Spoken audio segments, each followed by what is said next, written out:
पहले तो मैं अपने दोनों साथियों का इंट्रोडक्शन कराता हूं। मैं बाएं दाएं तरफ से गुलाम अहमद मीर साहब हैं जो पीसीसी प्रेसिडेंट हैं, एक्स मिनिस्टर हैं, और मेरे दाएं साइड तारा चंद जी हैं जम्मू से, ये एक्स डिप्टी सीएम रहे हैं कांग्रेस की तरफ से। तो आज जो मीटिंग हुई और हम तीनों ने जो कांग्रेस की तरफ से जो बात की है, बहुत सारी चीज़ें हमने बताई कि किस तरह से स्टेट डिसॉल्व हुई है, वो नहीं होनी चाहिए थी। इलेक्टेड रिप्रेजेंटेटिव्स थे, उनसे पूछे बगैर किया गया। लेकिन अंत में वो तमाम चीज़ों के कहने के बाद हमने 5 बड़ी मांगें सरकार के सामने रखी। एक बड़ी मांग थी कि स्टेटहुड जल्दी देना चाहिए। हम लोगों ने ये बताया कि भाई सदन के अंदर गृह मंत्री जी ने भी और प्राइम मिनिस्टर ने भी ये आश्वासन दिलाया था हमको कि हम स्टेटहुड बहाल करेंगे एक समय पे। तो हम लोगों ने कहा कि अब समय तो आ गया है, सब इलेक्शंस वगैरह हो गए, बीडीसी डीडीसी इलेक्शन हो गए और अभी शांति भी है, सीज फायर भी है, बॉर्डर भी शांत है। तो इससे ज़्यादा कोई अनुकूल समय नहीं हो सकता स्टेटहुड ग्रांट करने के लिए। ये हमारा मांग। हम लोगों ने ये भी मांग की कि आप कहते हैं कि लोकतंत्र को मजबूत करना है, अब आपने पंचायत के इलेक्शन किए, जिला परिषद के इलेक्शन किए, तो ऐसा कैसे हो सकता है कि विधानसभा न हो? तो इसलिए विधानसभा का इलेक्शन भी तुरंत करना चाहिए, डेमोक्रेसी को बहाल करना चाहिए। तीसरी चीज़ हमने बताई कि बहुत बड़े ज़माने से हमारे डोमिसाइल, हिस्टोरिकली डोमिसाइल रूल्स थे। ज़मीन का तो हमारे महाराजा के ज़माने से था, 1925 के ज़माने से, और बाद में नौकरी का भी था।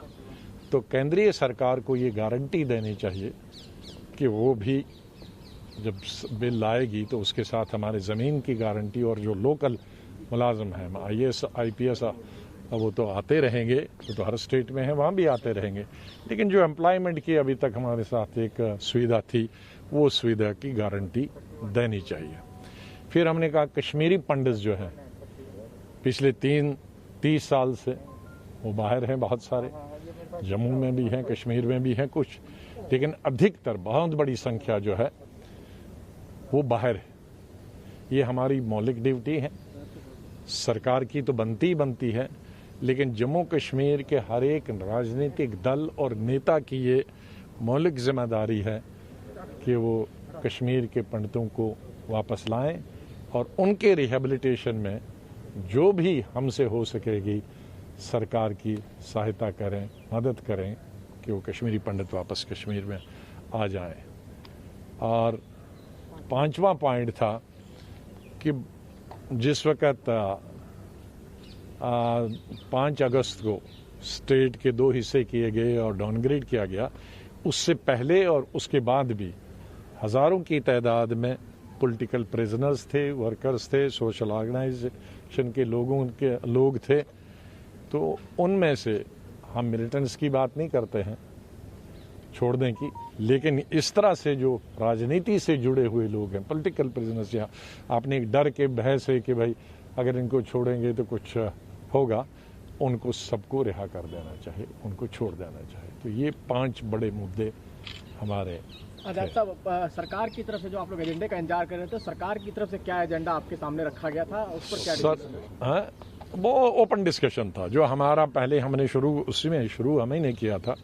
पहले स्पीकर थे हम कांग्रेस की तरफ से, तो हम लोगों ने पहले बताया एजेंडा। उन्होंने कहा समय और बोलने का कोई समय ज़्यादा बोलते, जो जिस विषय पे भी आप बोलना चाहो तो उस विषय पे बोलो। सर, कुछ दल आर्टिकल 370 को हटाने की मांग भी कर रहे थे, कुछ पार्टीज ये भी कह रही थी कि आर्टिकल 370 रिवोक होना चाहिए।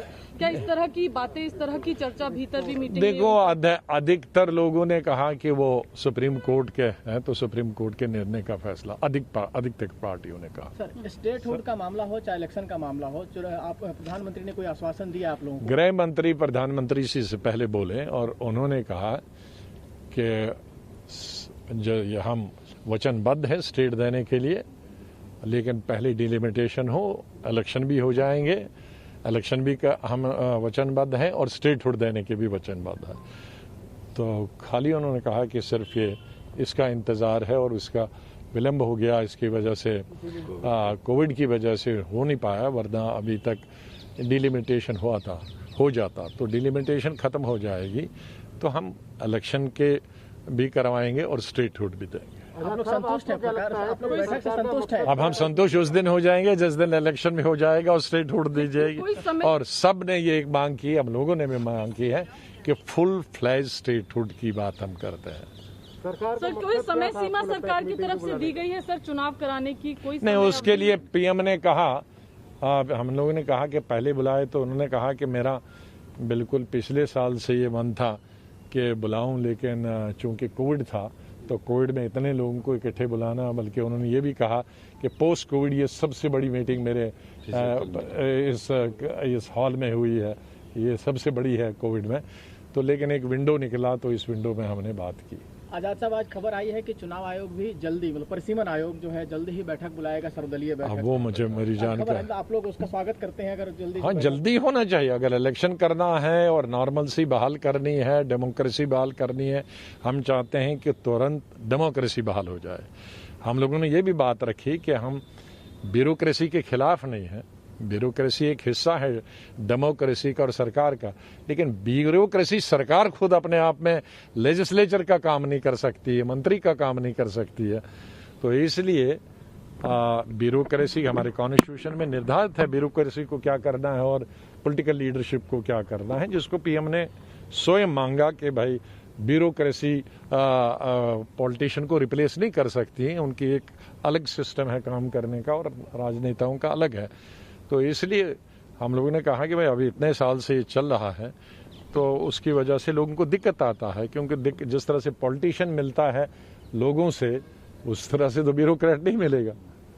तो महबूबा मुफ्ती कह रही थी कि तालिबान से अगर बात हो सकती है तो पाकिस्तान से भी बात करनी नहीं, अंदर ऐसी कोई उन्होंने बात नहीं। पर सर, इस पर आपको पॉइंट रखे हैं साहब, क्या बाकी पार्टियां भी कांग्रेस के 5 पॉइंट्स एग्री हैं? आप जब फुल स्टेटहुड की बात कर रहे हैं, इसका मतलब है कि आप एकदम साफ कह रहे हैं कि एलजी का शासन नहीं चाहिए? हाँ, हम लोगों ने बता दिया ना, नाम लेकर बताया, गवर्नर जिसमें हो। हाँ, बाकी सबने बताया कि अगर एलजी अच्छा है तो इसी को गवर्नर बनाओ और स्टेटहुड को दे दो, प्रमोट करो। आप लोग एलजी के काम से खुश हैं? इसका नहीं, बाय एंड लार्ज ने कहा पॉलिटिशियन है और समझता है, पॉलिटिक्स समझता है, पॉलिटिशियन समझता है। बहुत फर्क होता अंतर में पॉलिटिशियन गवर्नर होना और नॉन पॉलिटिशियन गवर्नर होने में, लेकिन वो एक सप्लीमेंट्री चीज थी। सबका ये कहना था फुल फ्लैज स्टेट गाँव होनी चाहिए, हमारी भी वही पहली मांग थी, सबने उस पर बल दिया। और चीज थी वो थी कि कारगिल को और लद्दाख को और इस पूरा एरिया है, इसको लेके आप लोगों ने नहीं, देखो उसके बारे में मैंने पूछा था अपने क्वेश्चन में कि उसके बारे में बताना चाहिए, लेकिन चूंकि लद्दाख का, लेह और कारगिल का कोई रिप्रेजेंटेटिव नहीं था, तो उसका मतलब यही है कि उस बारे में अभी कोई बात नहीं करनी, बुलाया नहीं था। ये जो आजाद साहब कांग्रेस की जो 5 डिमांड आपने बताया, बाकी और पार्टियां, कितनी पार्टियां आपसे सहमत थी? आपने जो नहीं, अब मैं थोड़ी ये कहूंगा कौन मेरे सहमत थे, अंदर की बात है, लेकिन ये मेरे ख्याल में यही इन्हीं के इर्द गिर्द सब चीज थे। कोई पहला प्रायोरिटी था, कोई दूसरा था, कोई तीसरा था, लेकिन ऑलमोस्ट यही 5 चीजें थी। तो जल्दी ऑफ कोर्स सबने अपने अपने तरीके से, हमने अपने तरीके से बात की, कांग्रेस ने कि भाई क्या क्या गलतियां की, क्या क्या आपने प्रॉमिस किए थे वो नहीं हुए। एनसी ने अपना, फारूक साहब ने अपना तजुर्बा बताया कैसे कैसे होना चाहिए था और क्यों नहीं किया, महबूबा जी ने हालांकि, और सब पॉलिटिकल पार्टी, लेकिन एक अच्छे वातावरण में, कोई ऐसा लड़ाई का माहौल नहीं था, क्योंकि उसका कारण था कि एक ही स्टेट के लोग हैं, तो पर्सनली एक दूसरे को बहुत नज़दीक से जानते हैं और इशू भी सबका एक ही कारण था। और मैं नहीं समझता कि ये जो 5 मुद्दे हम लोगों ने रेज किए थे तो कोई इस पर किसी की पार्टी को आपत्ति हो, चाहे वो सत्ताधारी पार्टी हो या विपक्ष के लोग हों।